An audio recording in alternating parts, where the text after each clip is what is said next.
ऋषियों ने 5 प्रश्न पूछे। पहला प्रश्न पूछा जीवों का कल्याण कैसे होगा। दूसरा प्रश्न पूछा भगवान ने संसार में कितने अवतार लिए, जीवों का कल्याण कैसे होगा, बताओ कैसे होगा, बताओ जल्दी कैसे होगा। ओ मैया बातें ना करो, कथा सुन लिया। जीवों का कल्याण कैसे होगा बताओ जल्दी। भगवान का कीर्तन करने से या भगवान का नाम लेने से। भगवान ने दूसरा प्रश्न पूछा, भगवान ने इस धराधाम पे कितने अवतार लिए, बताइए कितने लिए, कितने लिए। तुमने नहीं सुनी 3 साल लोग कथा, पहली बेरा सुनने में मुझे तो लगा। कितने अवतार लिए भगवान ने इस धराधाम पर? 23 अवतार लिए। 24वां अवतार भगवान कलयुग के अंत में कल्कि के रूप में विष्णु यश नामक ब्राह्मण के यहां लेने वाले। 23 अवतार लिए भगवान। 23 अवतार में भगवान ने पहला अवतार लिया सनक सनंदन सनातन और सनत कुमार। इन दोनों भाइयों की उम्र मात्र 13 वर्ष की है, इन चारों भाइयों की।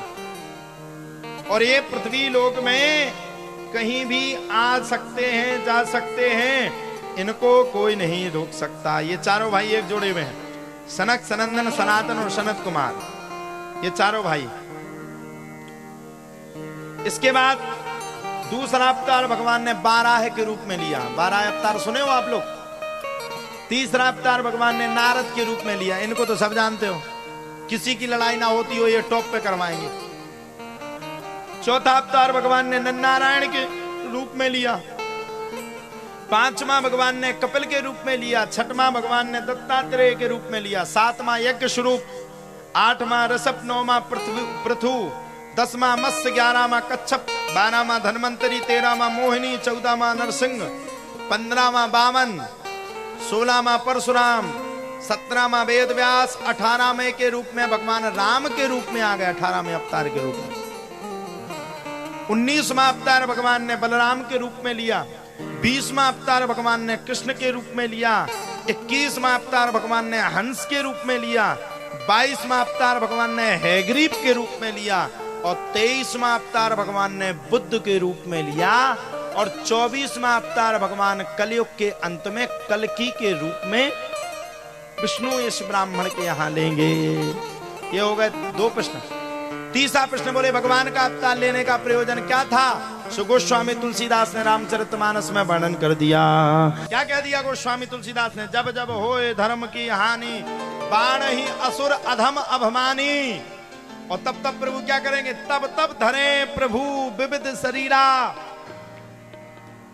जब ब्राह्मणों की इज्जत होना कम हो जाएगी, मर्यादाएं नष्ट हो जाएंगी, जब आपस में रिश्तों की समझाइश प्रारंभ हो जाएगी, तब तब प्रभु विविध शरीर को लेकर के आएंगे, दुष्टों का उद्धार करेंगे और धर्म की स्थापना करके पुनः प्रभु अपने देवलोक को गमन हो जाएंगे। चौथा प्रश्न किया, भगवान के जाने के बाद धर्म किसकी शरण में गया। अब आप लोग बताओ ये प्रश्न का उत्तर। भगवान के जाने के बाद धर्म किसकी शरण में गया, बताइए जल्दी। धर्म कैसे होता आजकल, दान धर्मान राज धर्मान पुत्र धर्मान विभाग सह। और सुनिए, स्त्री धर्मान भगवत धर्मान समासव्या सयोगता। आजकल धर्म काहे पे टिका, दान पे। अब पैसा ना हो कर लो भागवत, कहां बैठेंगे, कैसे करेंगे।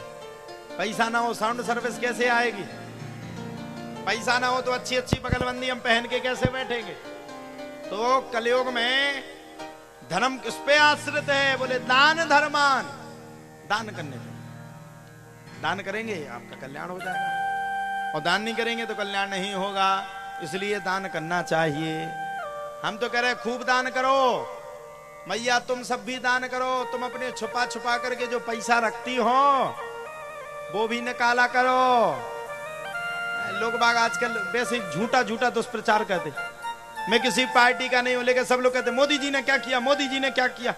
मोदी जी ने क्या नहीं किया?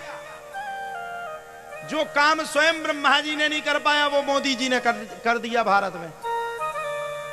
सही बताना। मोदी जी जैसे ही प्रधानमंत्री बने सबसे पहले उन्होंने नोटबंदी की। माताएं बैठी थी सबरी, जो माताएं लड़ रही थी मुझे साड़ी चाहिए, मुझे ये चाहिए। जैसे ही नोटबंदी हुई तो सबरे अपने अपने सूट के उठाए, सबका दिमाग खराब, कितने नोट किसके में डाल लें, सब अपने अपने नोटों में चक्कर में। पत्नी निकली इतने में बाहर, सुनो जी कहां जा रहे हैं? पति बोला मैं तो बैंक जा रहा हूं, तुझे क्या काम है? कचू। पति ने कहा क्या? हमारे भी पैसा रखे वो बैंक में डाल देना। हाँ लाना ला। पति के दिमाग पे आया भैया 1000 2000 होंगे, कितने हैं? पति बोला 2000, 20000, 22000, फिर कितने? 2 लाख। पति बोला दे तेरे का 2 लाख रुपया कहां से लाई? आप जब पेंट रखते थे उसमें से 2,000 रुपए निकाल निकाल के 10 साल से दुका रही हूं, वो सब इकट्ठे हुए सब आपके पास चले जाएंगे। बताओ 10 साल 15 साल की चोरी को मोदी जी ने एक बार में पकड़ा दिया। अब बताओ फिर क्या चाहिए? इसलिए हम माताओं से कह रहे ज्यादा पैसा ना रखो, तुम्हारे पास पैसा हो तो हम तुम्हारे लड़का, आज से तुम हमारी मताई, तुम कहो तो हम ही टेंट के ऊपर चढ़ के ऐलान कर दें। एक भी सब जने अपने अपने पैसा ले आओ, एक हम झाल धरे दे खोल के, वो झाल में सबरे पैसा धर दो, हम घरे ले जाए। डरा लगा के मत रखो, बोले राधे राधे। तो धीरे धीरे करके 5 प्रश्न के उत्तर हुए। अब बोले महाराज भागवत जी की कथा किसने लिखी? बोले द्वापरे समन प्राप्ते तृतीय युग परे जाता पराश्राद्ध योगी वासव्याम कल्याहरे। द्वापर का अंत था, कलयुग का प्रारंभ था। वेद व्यास जी महाराज ने 4 वेद 6 शास्त्र 17 पुराणों को लिखा, लेकिन भागवत जी की कथा को नहीं लिखा। अब चिंता में बैठे थे। हमने कहा ना आपको, देवताओं में कोई चिंता में हो तो नारद मुनि तुरंत आते हैं। नारद मुनि ने कहा देव आप किस बात को लेकर के ज्यादा हैरान व परेशान हैं?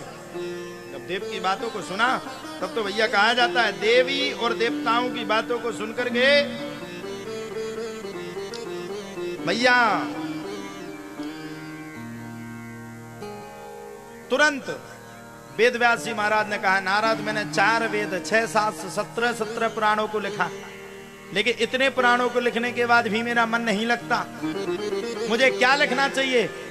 नारद मुनि ने सुनाया, सुनो वेद व्यास जी, पूर्व जन्म में मैं दासी का पुत्र था, मेरी मां भगवान का बड़ा भजन करती थी, मैं ढोंग और पाखंड समझता था, मां का विरोध करता था। एक दिन संतों की प्रसादी को मैंने पा लिया तो मैं भी भगवान का भक्त हो गया और मेरा अगला जन्म नारद के रूप में हो गया। इसलिए आप भी अब ऐसी कथा को लिखिए जिस कथा के सुनने से व्यक्ति के जीवन का कल्याण हो जाए। बोले कौन सी कथा? बोले अब आप श्रीमद् भागवत महापुराण की कथा को लिखिए। वेद व्यास जी महाराज ने सरस्वती नदी के तट पर बैठ करके भागवत की कथा को कहना प्रारंभ कर दिया और गणेश भगवान ने सरस्वती की नदी के तट पर बैठ करके भागवत को लिखना शुरू कर दिया और 18,000 श्लोकों से बद्ध श्रीमद् भागवत महापुराण का निरूपण कर दिया।